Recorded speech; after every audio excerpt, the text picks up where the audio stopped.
Let's run a dual strategy. Stay where you are. Let's build it in the background. And then let's get you out there a little bit in your spare time doing it so that the model can prove itself to you before you're resigning, and before you're getting rid of this revenue stream that has funded our project together.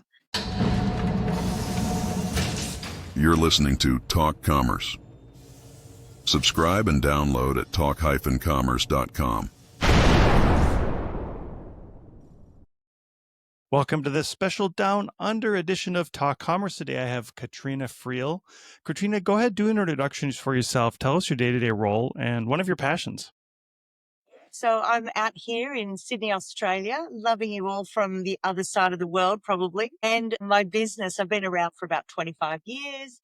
And I've got a business called Becoming the Expert, where it's like business in a box, startup in a box. It's where I put together people's 7 streams of income in 90 days. And we'll talk about that today, I'm sure. But yeah, I've been doing it for ages, still not bored with it yet, loving every second of it. And I've got a couple of passions. One is I've got Yorkshire Terriers, beautiful little dogs, all my life. And they're always called Whiskey. And so we're up to Whiskey the 4th at this stage, and 89 houseplants.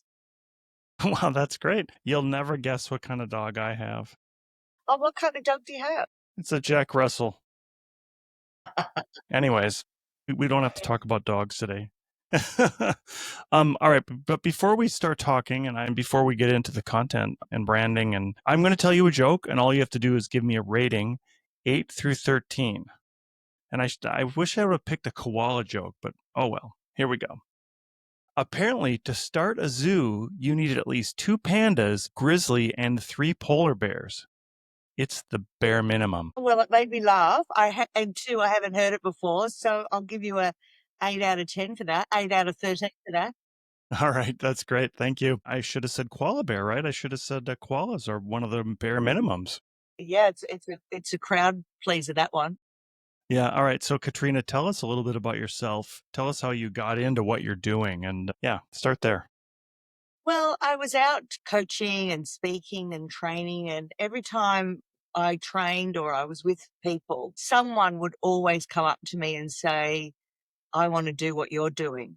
And so I started to think about, well, how do I do what I do? And I started to break it down into a bit of a process, a bit of a system. And it started out as a bit of a soup, doing group work. And after doing a few groups, I realized that they weren't doing the work. They actually weren't putting it all together. They didn't have the technical skills, or they didn't have just the focus to do it. So then I started to realize, look, these people need way more help than just a group course. So I actually started to do it for them. And that's when it really flipped the switch on, because now I could get it done for them, and then they could get on with it and start doing their business and launching properly. So now, after 25 years, it's not a soup anymore. It's this refined sauce, a very rich, fine sauce. And, I make the complex look really simple, and they can feel when they're sleeping me having a rummage about in their field, doing all their little things like magic. So yeah, it's just, I think, key. And I think you've seen in the marketplace, done for you now is picked up in popularity because people need help. They really need help, and they need hands-on, do it for you type help. Yeah. And so tell us your ideal client. What is it what type of client do you typically look for, or maybe people that seek you out? Yeah, so I know it when I see it. I am searching for my gold nuggets. And what I'm looking for is somebody that has pretty good basic to intermediate computer skills, because if they don't have any computer skills, they're really going to struggle in business today. And I haven't got time to teach them computers. So I really need somebody to come in at that level. I do predominantly work with women, but I've got a man on the books at the moment. So I'm happy to work with men. I just seem to attract a lot of women. Women love the idea of getting the support they need from a technical perspective. So yeah, people that are in JOBs, about 75% of people who are in jobs that are just unfulfilled, no meaning. They know they've got some sort of talent and some sort of focus and some sort of story. So I'm looking for projects that I'm really interested in working on for a year. Because while I build it in 90 days, I'm coaching you for over, for 12 months. So it's I've got to love the project. Gotta love the topic. And so I'm looking for interesting non-compete type topics. And it's usually sitting in that business field. People want to help people from a business leadership type perspective, and also spiritual development, personal development. That tends to be my back. But it sounds like coaching is the main part of what you're doing, and then maybe helping them with a formula. Do you typically work with new entrepreneurs or entrepreneurs that have been around the block a few times? Or tell us the type of people that you end up talking to. Yeah, what I really love is people right at the beginning before they've wasted heaps of time and heaps of money. So I do really attract those people that are still in their JOBs. Let's run a dual strategy, stay where you are, let's build it in the background, and then let's get you out there a little bit in your spare time doing it so that the model can prove itself to you before you're resigning, and before you're getting rid of this revenue stream that has funded our project together. So I really love it at that really early stage where they haven't even left their job yet. But I do seem to get people that are further down the track, 5 years in business, struggling. They just wasted heaps of time and heaps of money. And they always say to me, geez, I wished I'd found you at the beginning. It would have saved a lot of angst. So I'm happy to help them at that. And those people appreciate me even more because they've got context.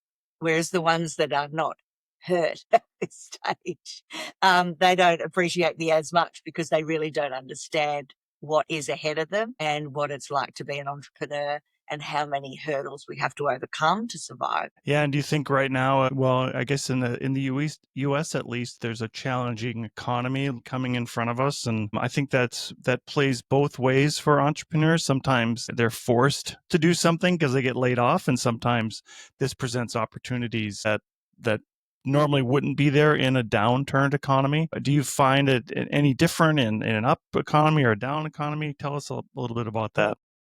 Well, I love COVID, put it that way. What COVID did was made people laser focused on their happiness and their mental well-being, and they realized life's too short.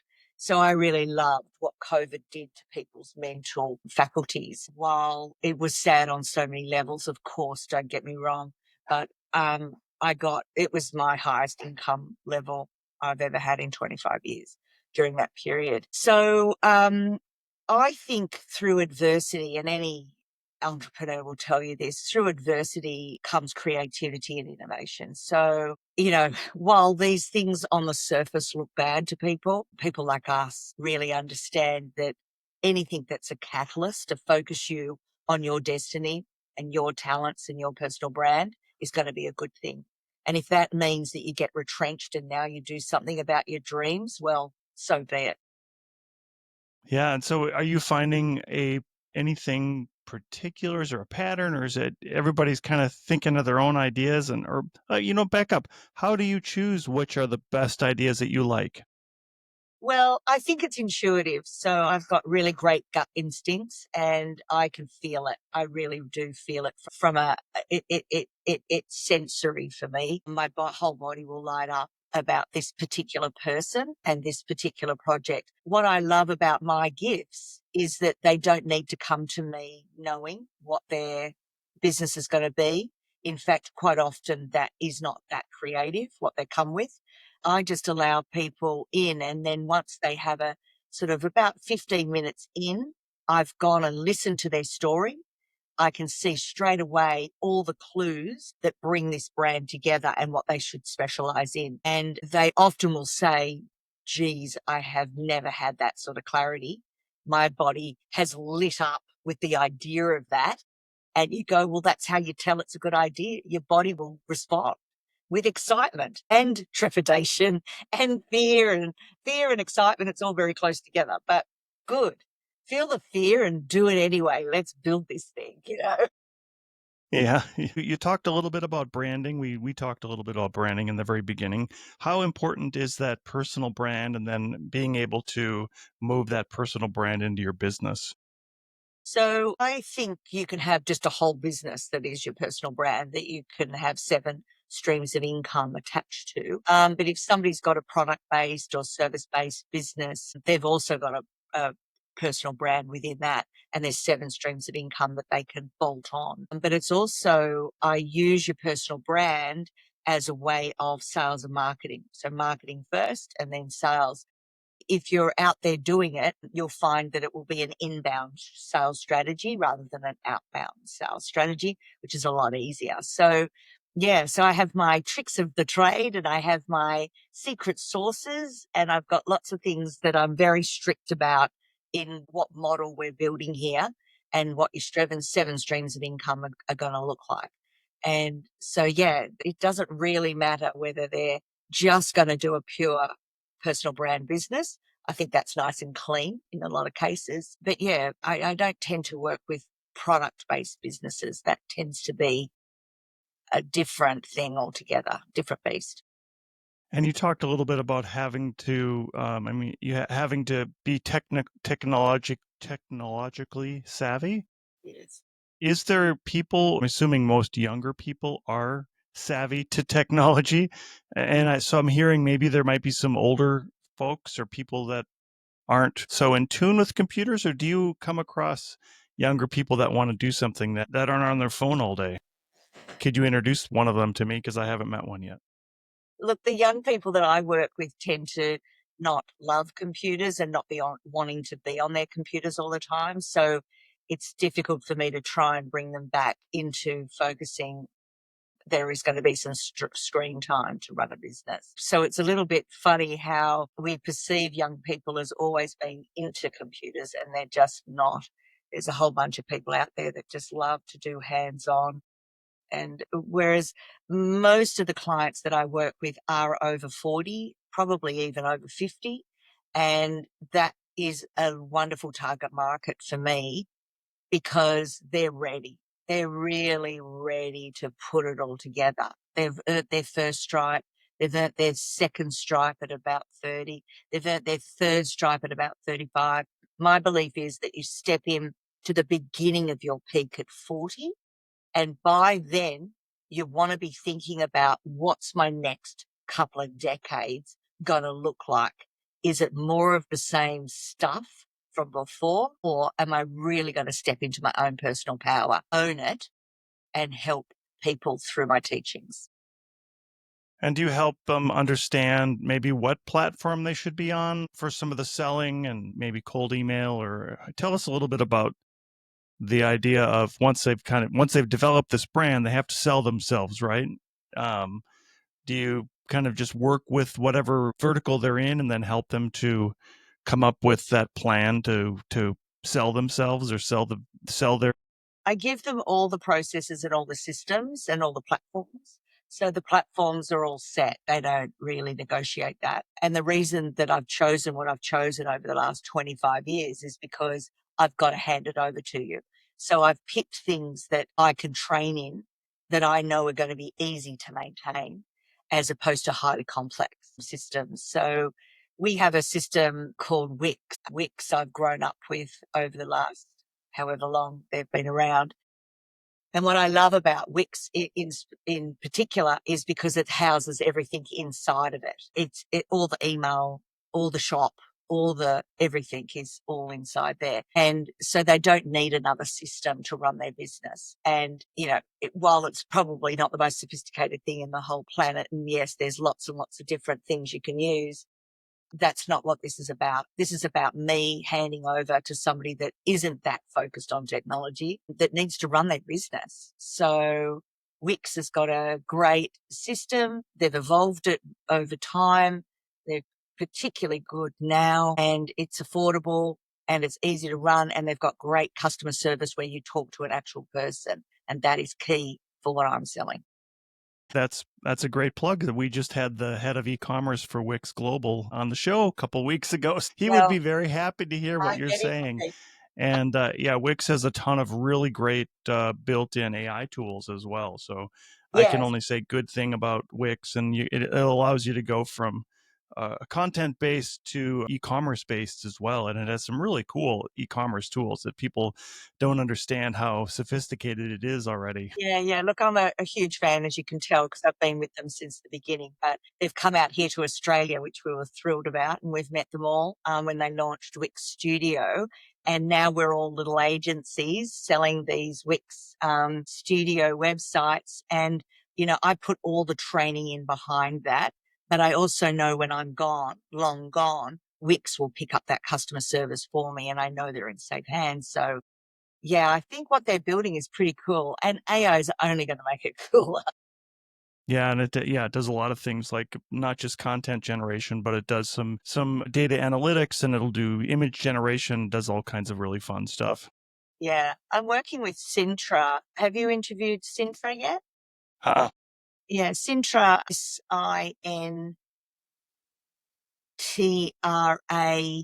Sintra.ai. I'm working with them because it's an all-in-one system, so it doesn't matter what AI you need, you've got a little bot to help you. And I really am playing with that one because I just find there's so much out there, so easy to get distracted by 10 or 20 different, whereas Sintra I'm loving because it's all inside the one program. So I'm thinking that my business will evolve to Wix with Sintra, and I think my clients will be in great hands from a content perspective. that's great. Katrena, we are rapidly running out of time already, and this has No been worries. such an enjoyable conversation. As we close out the podcast, I do give everybody a chance to do a shameless plug about anything they like. What would you like to plug today? Well, I just think having a free discovery session is just a nice, easy next step. We can have a cup of tea together. We can talk about your dreams, and, you've found the how that you've been looking for. So why not pick my brains and see where I would take it based on my 25 years experience? And so a free discovery session, I think, is a nice, easy next step. They can just jump on the website and book that themselves if they want to. Yeah, and tell us how we find you. becomingtheexpert.com.au, guys. So becomingtheexpert.com.au. Look forward to seeing you. That's perfect. And I'll make sure we get all that in the show notes. Katrena Friel, it's been such a great conversation. Thank you so much. Thank you, Brent. Lovely to see you. Bye. Talk Commerce is a production of Content Basis LLC. For more creative content, go to contentbasis.io.